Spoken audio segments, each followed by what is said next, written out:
Gibran lagi-lagi bikin gebrakan loh. Dia ngelanjutin bikin video ya, hilirisasi part 2. Meskipun dari awal videonya banyak hujatan tuh, tapi masih tetap dibuat. Wah, luar biasa ini. Nah, kita sebagai warga negara ya harus kritis. Jangan terbuai dengan kata-kata manis. Kita harus kritisi. Hilirisasi ini ya memang memberikan nilai tambah. Yang perlu kita kritisi, siapa yang menikmati nilai tambah itu? Apakah ada akal bulus di situ atau enggak? Kita harus hati-hati.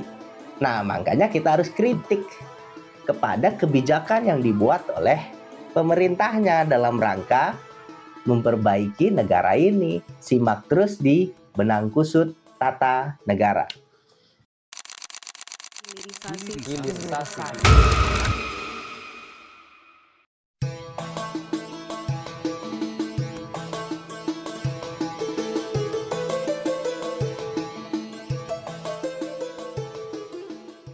Kita tentu sangat bersyukur Indonesia dianugerahi sumber daya alam yang... Nah, kalau kita bahas hilirisasi, yang paling menonjol adalah hilirisasi tambang, karena kata hilirisasi dinyatakan secara tegas di dalam Undang-Undang Minerba yang baru. Kita sebelum terlalu jauh lah kalau kita bicara hilirisasi digital, takut nggak nyampe nanti ya bahas itu. Yang jelas-jelas saja dulu, hilirisasi itu adalah di sektor industri barang real berupa tambang, dan itu sudah dinyatakan di dalam undang-undang. Nah, kalau kita bahas hilirisasi tambang, maka kita perlu bahas nih revisi Undang-Undang Minerba yang terbaru. Nah, ini objek yang akan kita kritisi adalah Undang-Undang Minerba terbaru. Kalau kita ingat Undang-Undang Minerba ya pasti kita ingat dengan Menteri ESDM, yaitu Bahlil Lahadalia. Bahkan disertasinya Menteri Bahlil Lahadalia adalah soal hilirisasi. Tapi sayangnya disertasinya bermasalah ya di UI, jadi merusak citra akademik UI katanya ya, sampai ada mengorbankan dosennya dan sekolah program studinya sampai dipospon atau apalah, itu bermasalah. Dampaknya sampai seperti itu ya seorang menteri ya.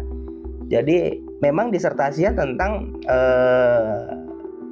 hilirisasi ya.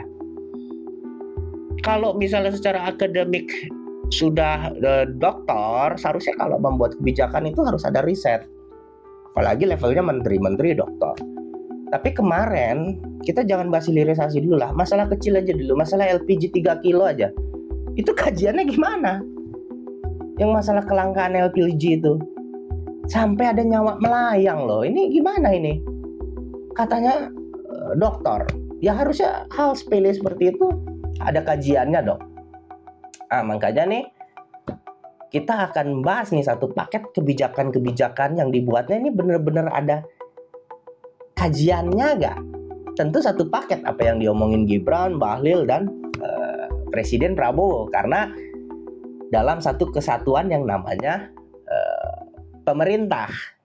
Jangan sampai masalah hilirisasi tambang ini, tambang yang merupakan hajat hidup orang banyak, malah jadi bancakan. Jadi bahan main-mainan. Jangan sampai kayak kemarin gas LPG langka sampai menghilangkan nyawa rakyat miskin, malah jadi bahan bercandaan waktu itu kan.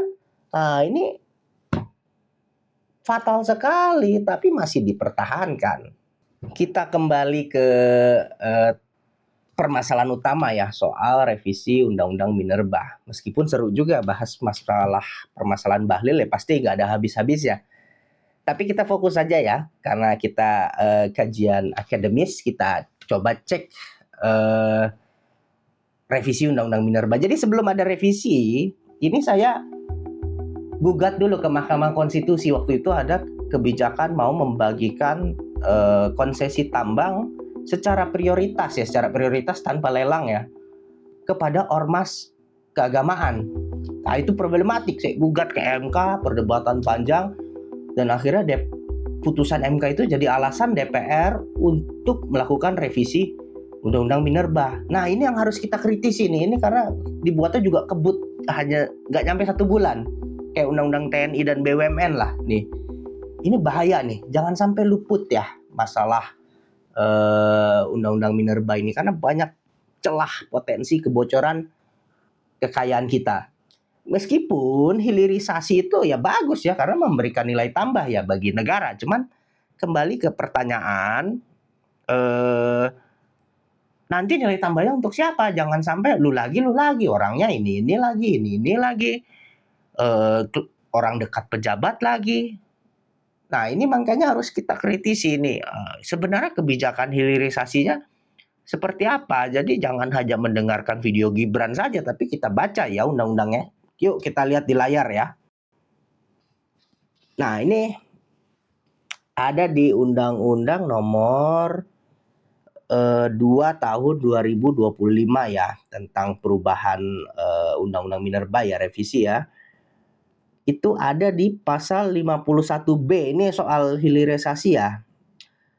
Disebut wiup mineral logam dalam rangka hilirisasi dapat diberikan kepada BUMN dan badan usaha swasta dengan cara prioritas.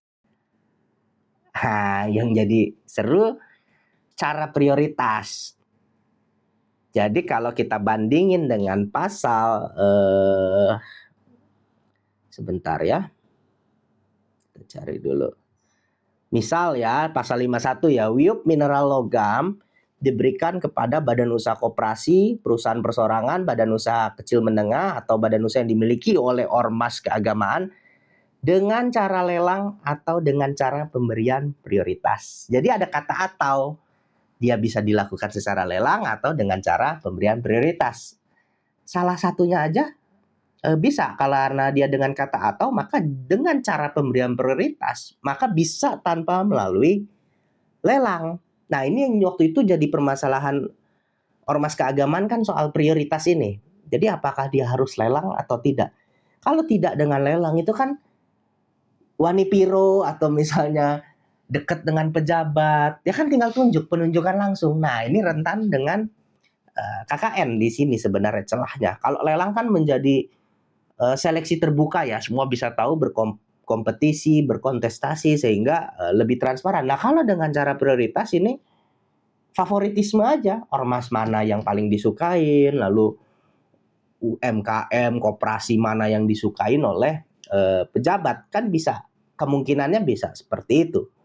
Termasuk di pasal 51B, berarti kan makna diberikan dengan cara prioritas itu adalah dengan tidak cara lelang. Nah, dulu memang ada prioritas, tapi hanya terbatas kepada BUMN. Karena apa ya? Itu kan tanah negara, kekayaan negara sehingga BUMN kan milik negara, sehingga ya kembali lagi ke negara untuk dikelola sebesar-besar kemakmuran rakyat sesuai dengan pasal 33. Jadi nggak perlu lelang BUMN, kalau BUMN-nya mampu ya sudah.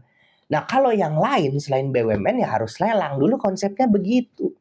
Tapi dengan adanya revisi Undang-Undang Minerba khususnya di pasal 51B yang masalah hilirisasi, sekarang dengan adanya kata prioritas, maka badan usaha swasta, perusahaan swasta, mau oligarki, mau apa, nggak perlu lelang, bisa tunjuk. Saya presidennya, saya suka yang itu. Nah, ini kan bahaya. Kenapa jatah BUMN jadi dialihkan ke swasta? Nanti ini mencurigakan. Makanya waktu itu saya curigain kebijakan untuk memberikan ke ormas keagamaan itu hanya tameng saja. Pasti setelah ormas diberikan, pasti ada lanjutannya. Wah, kalau ormas diberikan prioritas, kenapa enggak kami? Kami juga punya hak dong, kami kan juga rakyat. Itu yang saya khawatirkan. Ternyata jadi kenyataan dihilirisasi. Nanti bisa aja diberikan kepada Blok Medan. Blok Medan untuk keluarga pejabat A.